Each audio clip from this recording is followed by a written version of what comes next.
इस शहर को ये हुआ क्या? कहीं राख है तो कहीं धुआं धुआं। क्यों कोई कुछ नहीं बोलता? चुपचाप धुएं को क्यों झेलता? हो गई बर्दाश्त की अब इंतहा। बुझे सिगरेट बीड़ी दिखे जलती जहां। पब्लिक प्लेस पर सिगरेट पीना मना है। उल्लंघन करने पर होगा जुर्माना। धूम्रपान ना करें ना करने दें। धूम्रपान पड़ेगा महंगा। खुशी कौन नहीं चाहता, लेकिन किस कीमत पर? धूम्रपान महंगा पड़ता है। धूम्रपान आपके लिए हानिकारक है और आपके चाहने वालों के लिए भी। धूम्रपान पड़ेगा महंगा। सिगरेट पीना कैंसर का कारण और जानलेवा है।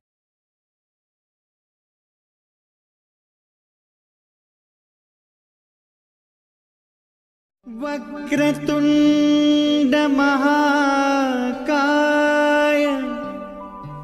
सूर्यकोटि समप्रभ निर्विघ्नं कुरु मे देव।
सूरज बेटा उठो, सुबह हो गईल।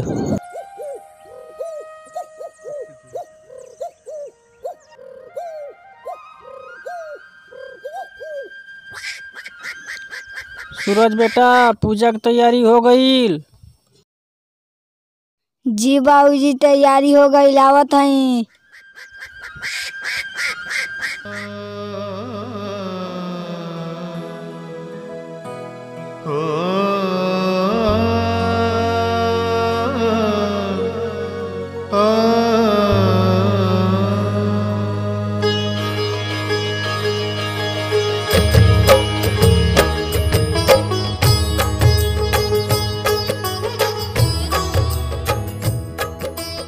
सूरज बेटा जा कुछ मिठाई लेके आवा। ठीक बा बाबूजी।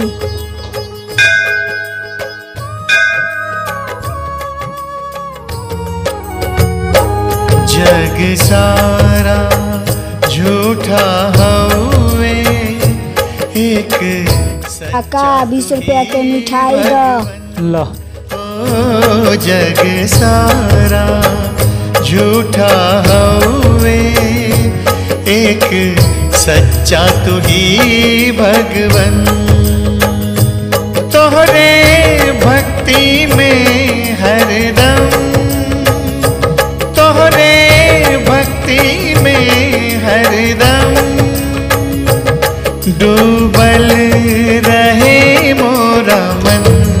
ओ जग सारा झूठा हवे, एक सच्चा तू ही भगवन।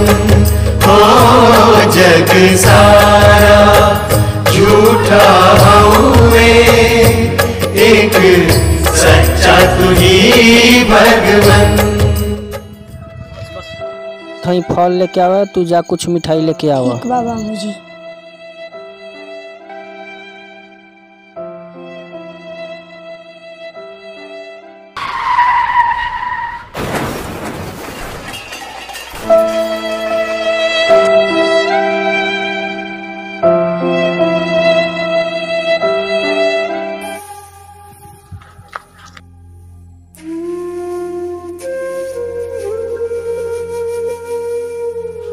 सूरज के एक्सीडेंट हो गइल बा।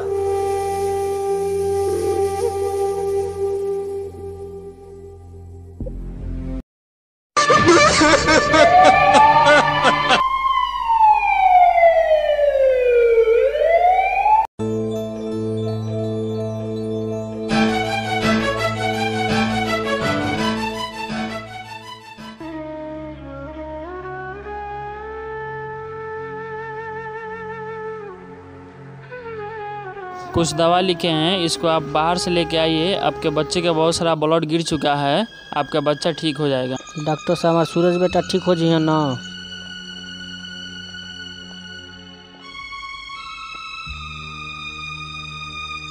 भैया आई कुछ दवाई वतन दे दी।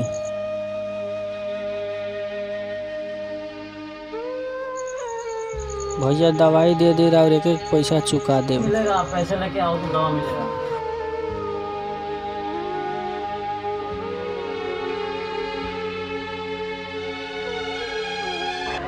न जाने कहाँ से आ जाते हैं दवा लेने भिखारी सुबह सुबह।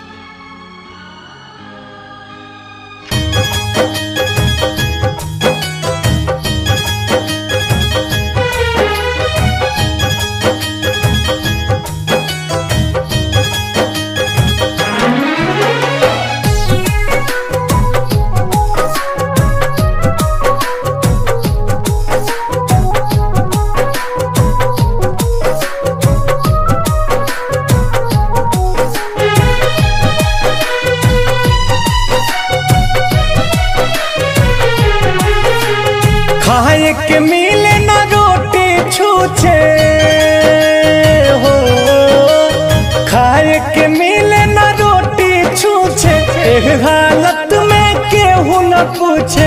हाय रे बदनसीबी रे गरीबी, दुनिया में केहू न करीबी रे गरीबी, दुनिया में केहू न करीबी।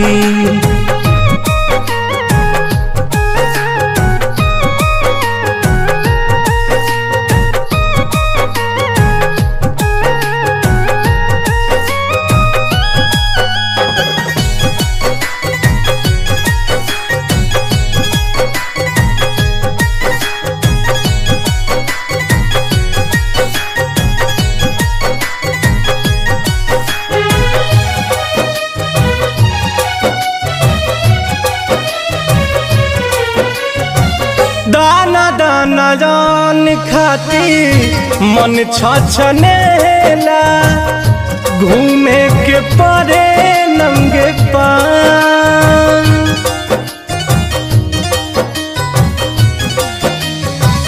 दाना दाना जान खाती मन छछनेला, घूमे के परे नंगे पान। एक ही रे हाथे जग गढ़ला जे विधाना, एक ही रे हाथे जग गढ़ला जे विधाना। तब कहे कैला दुई भाई। केहू उपास केहू खा के मारे, केहू के घरे न चूल्हा जरे, सुसुकेली घर में बीबी रे गरीबी। दुनिया में केहू ना गरीबी रे गरीबी, दुनिया में केहू ना गरीबी।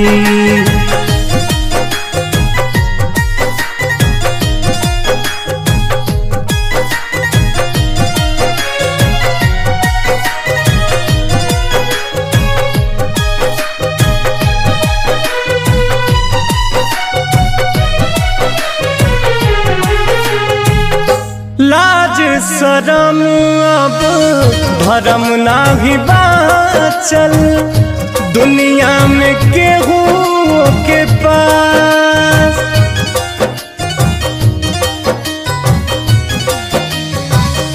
लाज शरम अब धर्म नाही बाचल, पंकज हो केहू के पास।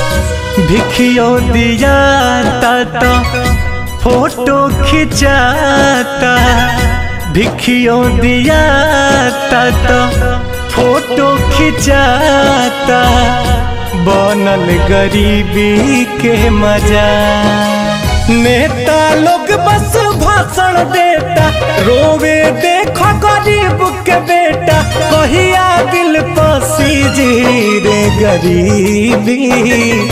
दुनिया में केहू ना गरीबी रे गरीबी, दुनिया में केहू ना गरीबी।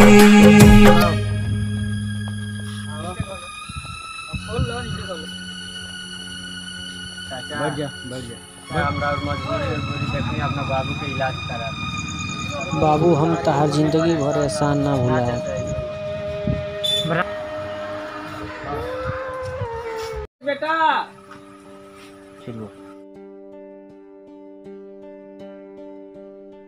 सूरज बेटा हम जात हई खेत में, खाना बन गइल बा, खा के तू पढ़े चल जइह। ठीक बा बाबूजी।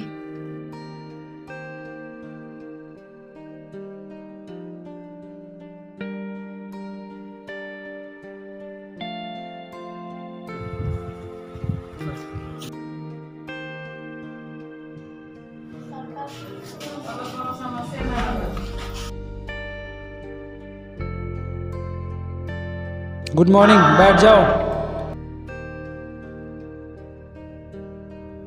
अटेंडेंस हो गया है? होमवर्क कौन कौन किया है लेके आओ, दिखाओ।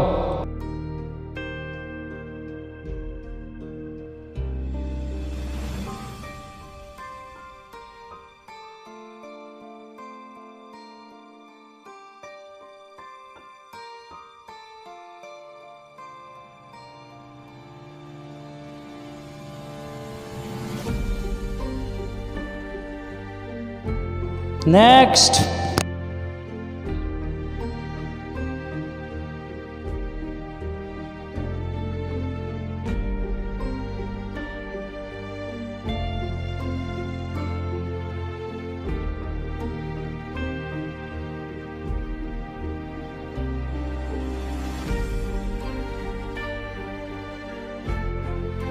देखो बच्चों, आज गणित पढ़ा रहा हूँ। जो बच्चे होमवर्क नहीं बनाए हैं और लंच के बाद बना लेंगे, ठीक है।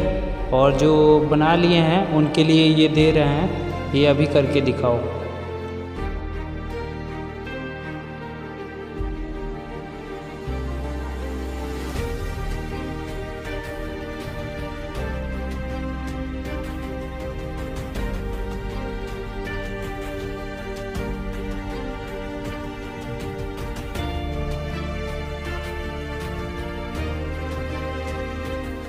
अभी लंच का टाइम हो गया है बच्चों, होमवर्क नोट करो, उसके बाद से बनाओ। लंच बाद में आऊँगा, सबका चेक करूँगा, सबका बनना चाहिए, ठीक है।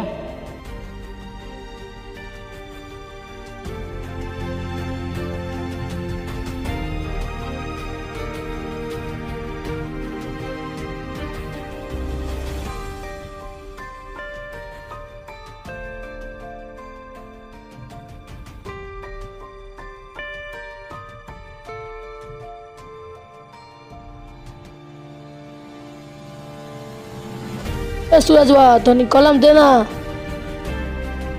इतना बड़े घर के लइका बड़ा तारा पास एगो कलम नइखे।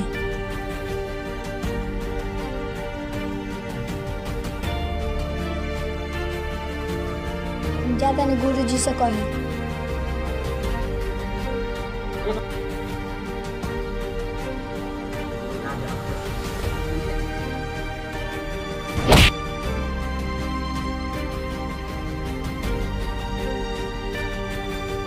सर रुद्रा और सूरज आपस में झगड़ा कैले बालो। क्या?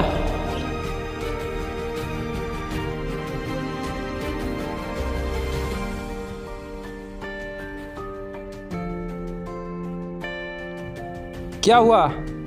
गुरुजी हमारा कलम से लिखबो कले तुर के बिगियो दल है। क्यों किया ऐसा?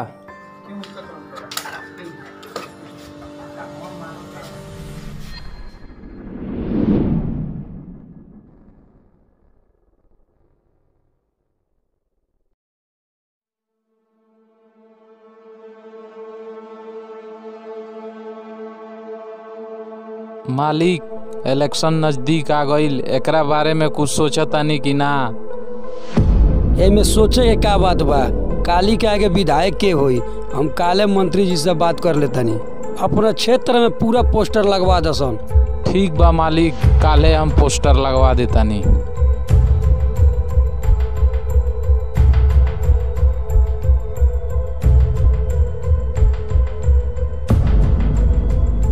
चाय उठाओ सन। मालिक, काल गोपालगंज से कुछ आदमी आवता, कुछ पार्टी के तैयारी हो जाओ। चुनाव में पार्टी तो जरूरी बा। ये पार्टी के तैयारी धूमधाम से होने के चाहिए।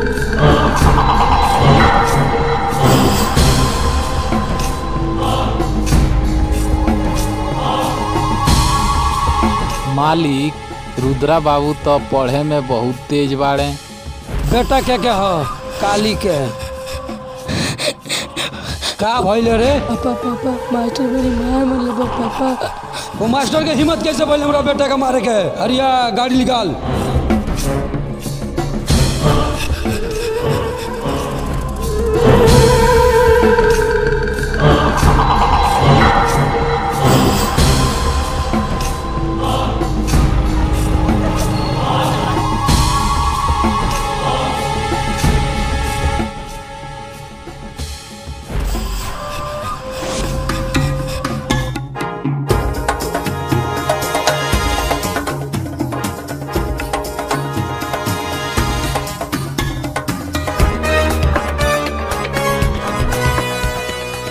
मास्टर बाहर निकल।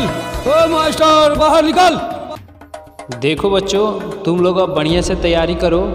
जितना पढ़ाना था सब सिलेबस ख़त्म हो गया है और तुम लोगों का एग्ज़ाम नज़दीक आ गया है। घर पे भी तैयारी करो। यहाँ पे भी जो समझ में नहीं आ रहा है पूछ सकते हो।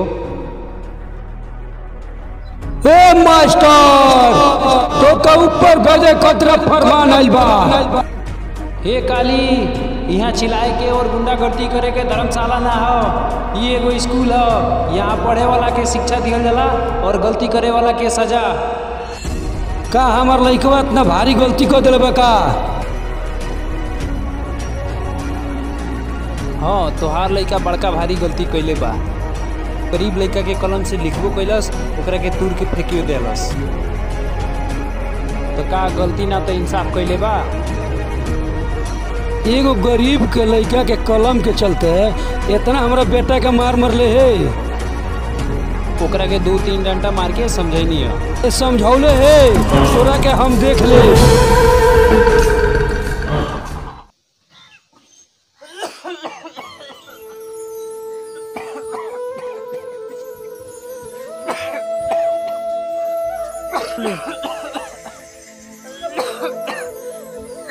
सूरज बेटा,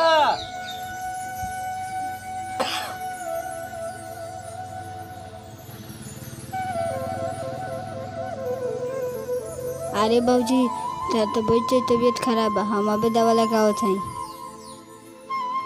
नो घबराए के बात नहीं के, तू जल्दी ठीक हो जाइबो।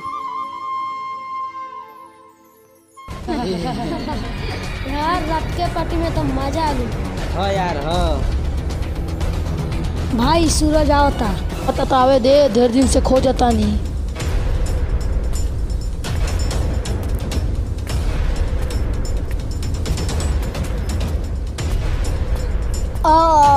ए वो दिन तो का मास्टर बचा लेला, साच के बचाई। भाई जन भइल तो माफ कर दिया, अब से कौनो गलती ना हुई। लायक नहीं करे तू का माफ के अंक दी रे, मार सन रे।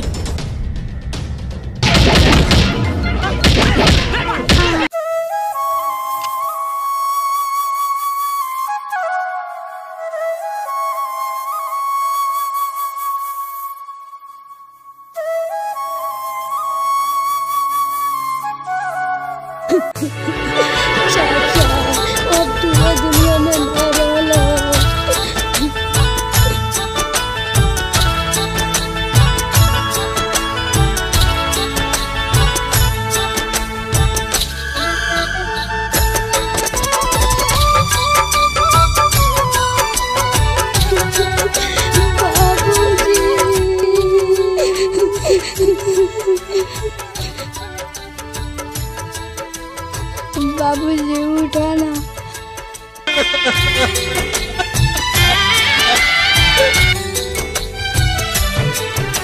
जिंदगिया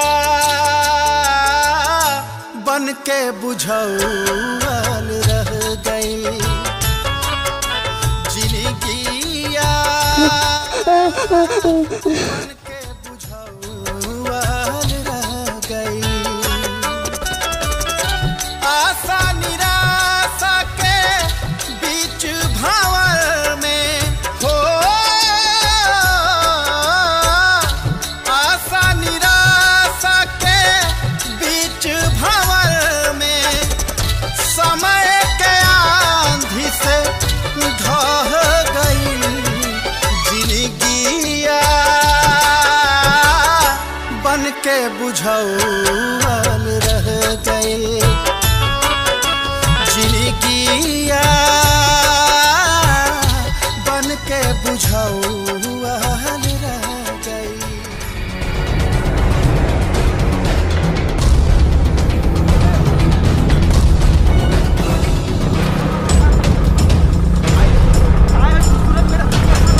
जल्दी आ भाई।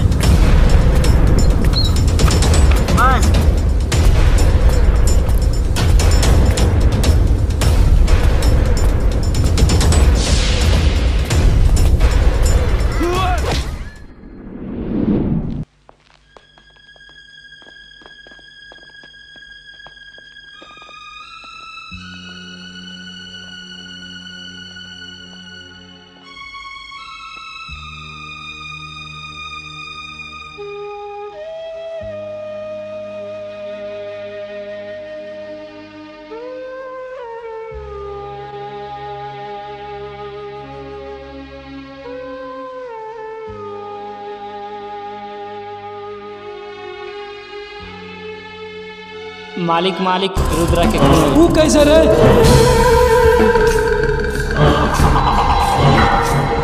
अरे ये क्या हो गई? रुद्रा बेटा ये का भाई रे? उठना उठना ये बेटा, ये का भाई रे? हे रुद्रा उठ।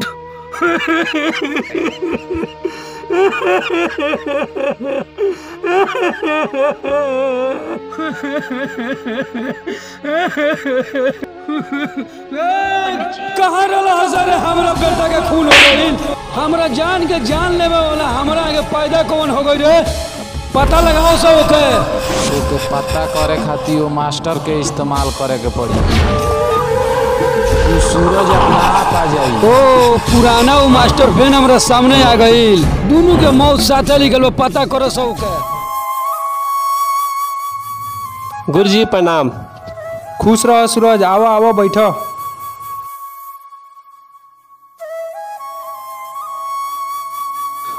और सब बताओ सूरज, का हाल चल बा? ठीक बा गुरुजी, ना जाने हम गुस्सा में होके काली के लड़का रुद्रा के मार दिले बनी, हमके जाके माफी मांग ले के चाहिए। का उ तोहरा माफी मांगला से तोहरा के छोड़ दी? कबो ना, उ कोर्ट देखी ना कचहरी, उ तोरा के जान से मार दी। काली कोनो छोट मोट आदमी नहीं खे। का उ हमरा के मार दी? हाँ उ तोहके मार दी, लेकिन तू कोनो गलती भी नहीं कैले। तू लड़ाई के शुरुआत कैले बड़ा। गुरुजी हम कुछ समझनी ना। देखो सूरज, तारा एक कहानी के बारे में समझे के बा तो तू चल धर्म जी के पास, उहे तो के समझाइए।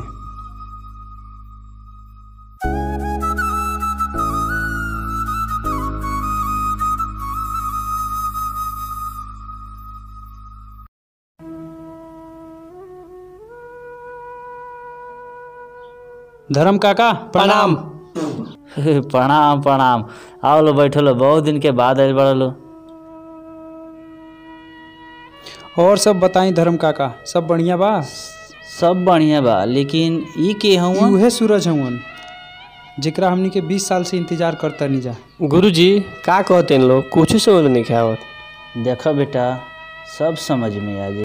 कब समझ में आ जाई? महाभारत के चक्कर भी रतला से या समझावला से? हमरा तो एक कहानी के अबे समझे के बा। तो समझा ये कहानी की।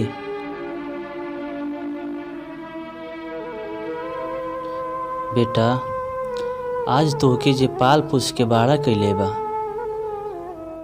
तोहर बाबूजी ना रहले। अरे तोहर तो बाबूजी तो 20 साल पहले ही मर। का 20 साल पहले ही मर गए? हाँ बेटा, तहरा बाबूजी के नाम केदारनाथ रहे।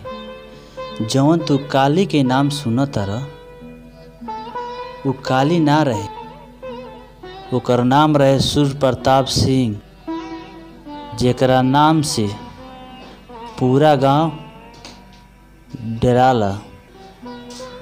एक दिन के बात है बेटा, केदारनाथ जी चल गए शहर कुछ काम से। काली कुछ गुंडा भेज के तोड़ फोड़ करा देहलस। केदारनाथ के परिवार सहित बम से उड़ा देहलस। जब केदारनाथ जी शहर से अलन तो देख के चल के होश ना रहे, और उहे काली केदारनाथ के तलवार से पीछे से मार देहलस। तोरा बाबूजी के हत्या कर देलस। वा के मुँह से तो बच गई तू, तहके तो लेके भाग गईनी, लेकिन कुछ गुंडा पीछा कैले। गुंडन के तो चकमा दे के भाग गईनी और श्यामलाल के गोद दे देनी। उहे तो के पाल पोस के बाड़ा कैले। तब से तोहर इंतजार है। अब वो काली से बदला लेवे के समय आ गइल बा। जंग के शुरुआत तो हो गई बा, अब काली के मौत की शुरुआत हुई। सूरज सूरज सूरज बचाओ हमके।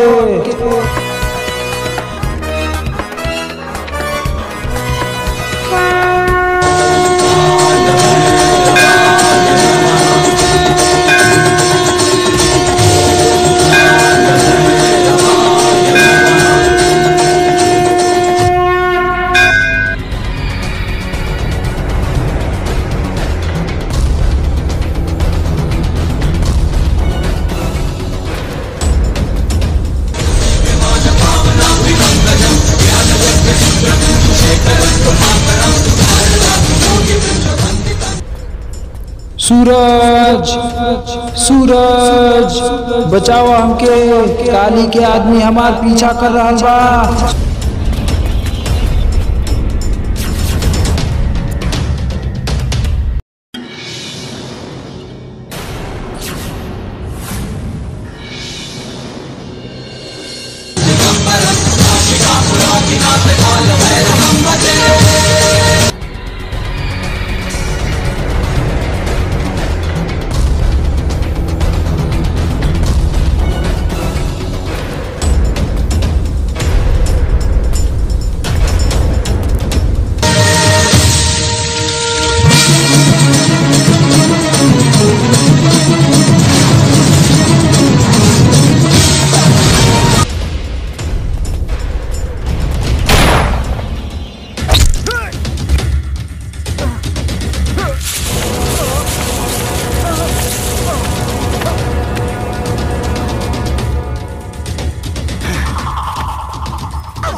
आज तोरा के ना छोड़े।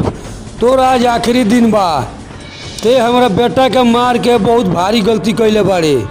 आज हमारा चुंगल में ते फंस गए बड़े। आज तोरा के ना छोड़े। आज तोरा मौत के आखिरी दिन बा।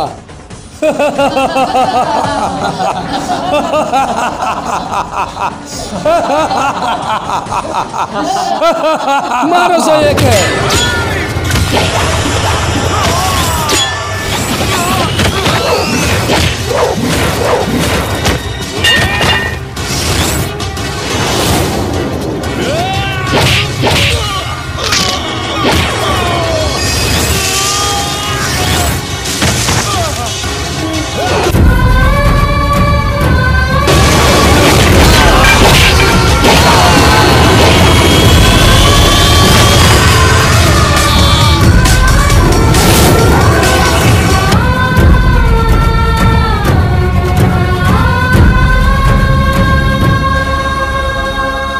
काली से पंगा लेवे वाला कोनो पैदा ना भइल। इनके छोकरा ते हमरा से दुश्मनी लहले।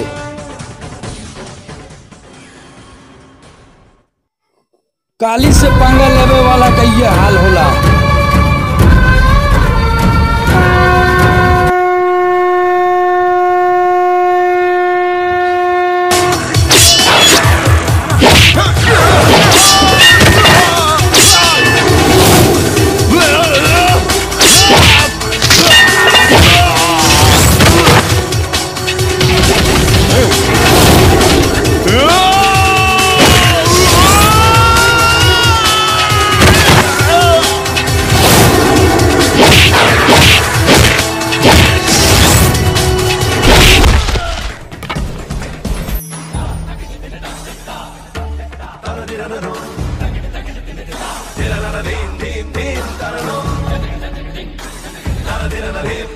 सूरज हमरा के माफ कर दे। आज से कोनो गलती ना। माफी के लायक नहीं रे। याद कर 20 साल पहले एगो देता वैसा इंसान के परिवार सहित मार दलो सरे। वही के बेटा सूरज है। ससुर के नाती हमके कहानी सुनाओ तरे रे। ये कहानी के हम कबे जड़ से उखाड़ के बिक दहली। ते कौना खेत के मूली रे। 20 साल पहले अगर जानले रहती ते केदारनाथ के लड़का आईस तो तोरा के मार के हम जरा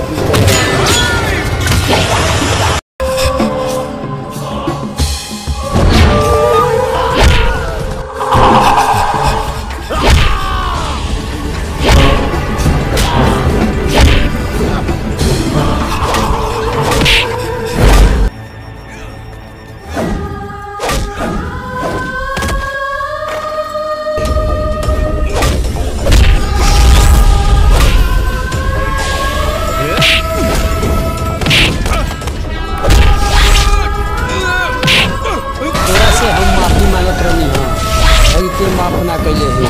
हम उस दिन भुला गनी जब ते हमारा बेटा के मार दे।